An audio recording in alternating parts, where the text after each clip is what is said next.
Hi everyone, welcome to our Friday show. Good morning, KU. I'm Sixuan Wu. And I'm Amanda Gaius. Welcome back.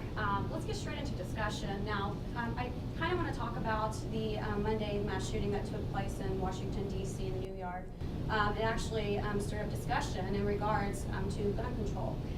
Now, one of our associate professors, as many of you know, he actually commented in regards on a tweet, and it basically stirred up controversial.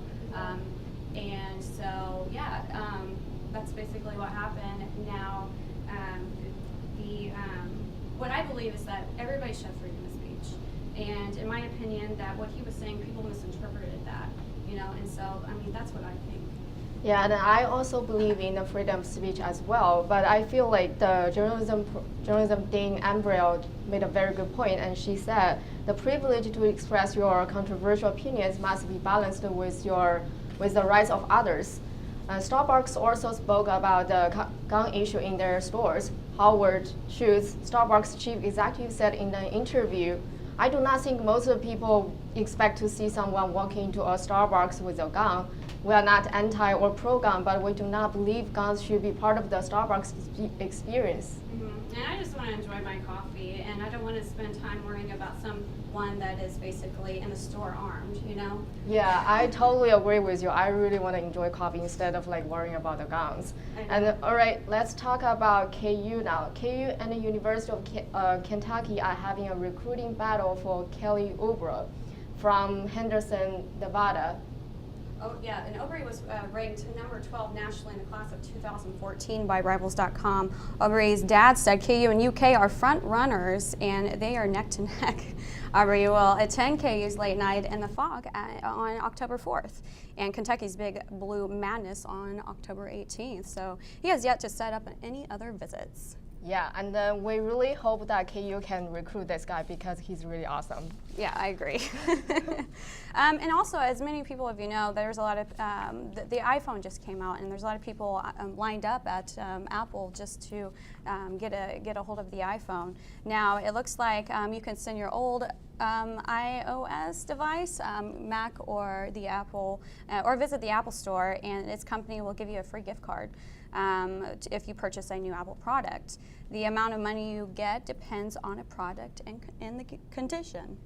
And then there is a good news for KU students as well, all people in the Lawrence. Tomorrow, 9 o'clock at the 31st Street Iowa Walmart will start the trading program. You can receive credit for purchasing a new smartphone, for purchase, like if you trade in your old phone, and then. But you have to commit to the 2-year contract with Verizon or AT&T or Sprint. That's the only restriction. And you also can check it out at Gazelle and GameStop and figure out the best options for you. Speaking of animals, KU made a new friend. We captured this photo of a hawk chilling on campus. So take a look at the clip of the week, excuse me. Oh, so cute. Okay, let's see. I wonder if we can capture it and then put it in our own cage, and then I really hope I can have one, if I can. And then he can chill in the union, stay instead of outside. Absolutely. Yeah. That'd be awesome. I don't know. And then I also believe everyone likes doggies. Do you like doggies?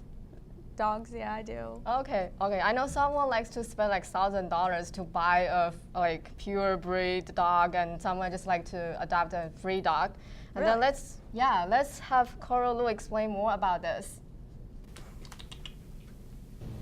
Having an adorable pet definitely makes your life more colorful, but how many of you are willing to spend several $100s on a puppy or a kitten? If people adopt an adult dog in Lawrence Humane Society, normally it costs $60. Some cute puppies will be a little bit expensive, such as $250, but the price is still affordable for most people. If some people prefer adopting a puppy with a better look or quality, the maximum price of a puppy is $400 in Lawrence Humane Society. Yili Xu is a Chinese student who graduated from KU 2 years ago, and now she lives in Kansas City with her dog. She says she adopted Twinkie 8 years ago from Lawrence Humane Society, and she only spent $200. We still have 2 minutes.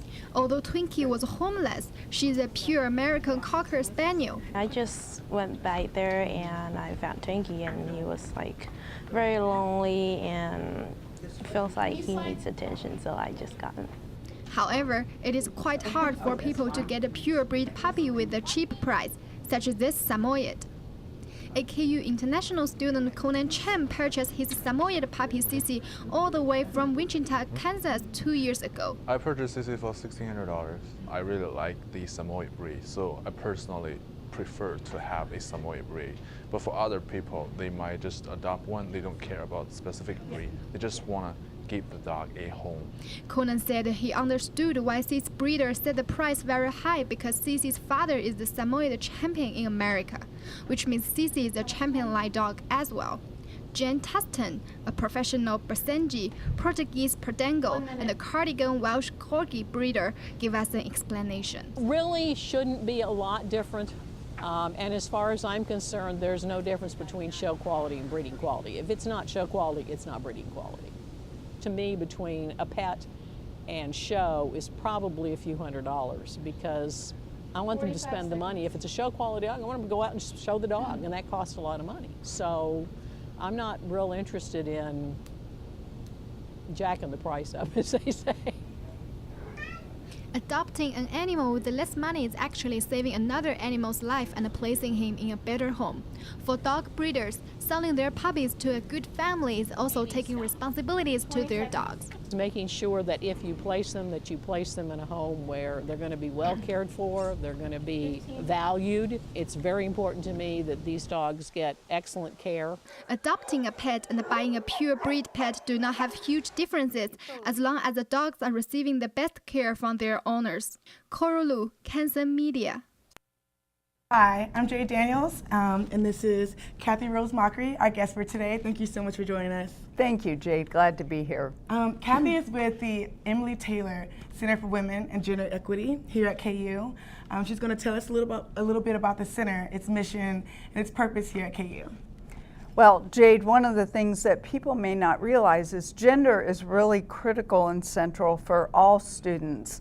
It affects how students see the world, it affects their choices, it affects their opportunities, and ultimately it affects their time here at KU. So our center provides services and programs to help students become informed, involved, and empowered. And so we are here for all students on campus as well as staff and faculty. That's great. And so it's actually Sexual Assault Awareness Week here at KU this week. And so what exactly is the center doing for this week in regards to programs, events, and also the importance of just spreading that awareness to students and faculty at KU and in general just all universities? Why should they have these kind of weeks? Well, it's so important to be talking about sexual assault awareness. Certainly people hear about it in the news, in magazines, and bringing it to the campus is really critical. There's a time on campus called the red zone when incoming students are more likely to be targets of sexual violence. And for all of our students, it's really important not only for self-protection, but to help friends and to take an active role in decreasing the incidence of violence. One of the things we aim to do is to increase awareness that this is really an issue. We provide a range of programs over this week to raise awareness, to make it an issue that helps students understand this hits home. KU is not less safe than any other campus across the country, but sexual assault is an issue we all need to be concerned about. For students, probably most students by now have taken the online sexual harassment training. Sexual assault is considered a form of sexual harassment on our campus and most campuses across the country. And we hope by students taking this online training, they'll be more aware of what you do if this comes forward, who you report it to. We provide a lot of education. The office on campus that actually does the training,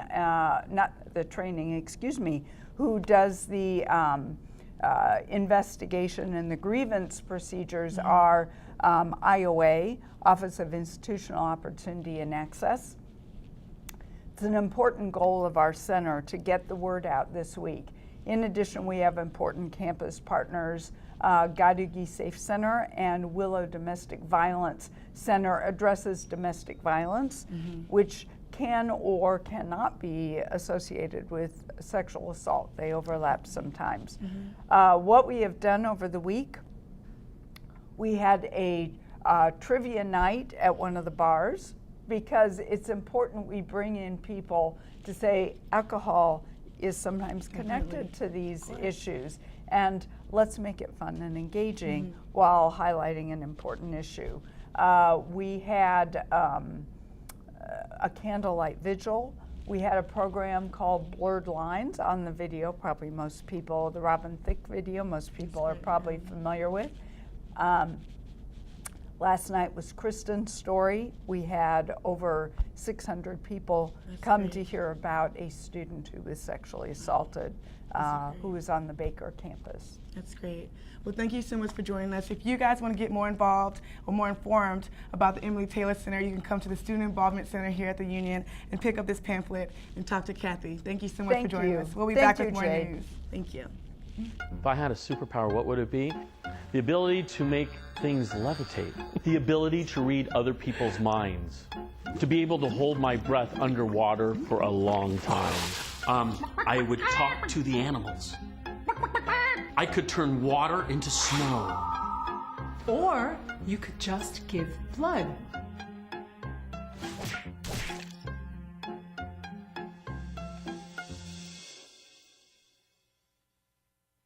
The House of Representatives votes today on a measure to keep the government running.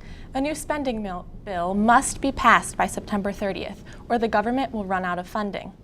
House Speaker John Boehner introduced a temporary spending bill tied to defunding Obamacare. While Republicans against Obamacare support this bill, the president would like some other options.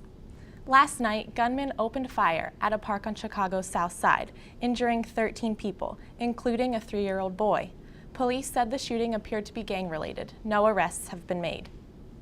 Dozens of people are dead or missing after a mudslide hit near Acapulco, Mexico. The death toll is unclear, with up to 58 people unaccounted for. Floods and mudslides were caused by 2 tropical storms that hit the country, causing deaths, wrecking damage, and prompting evacuations. Up to 40,000 tourists are stranded in flooded Acapulco, cut off from transportation and trying to get home. The Kansas City Chiefs gave their coach a nice victory last night over Philadelphia. Coach Reid's first visit back to the team he coached for 14 years ended in a 26-16 win. That's all we have for today. Have a great Friday and a safe weekend.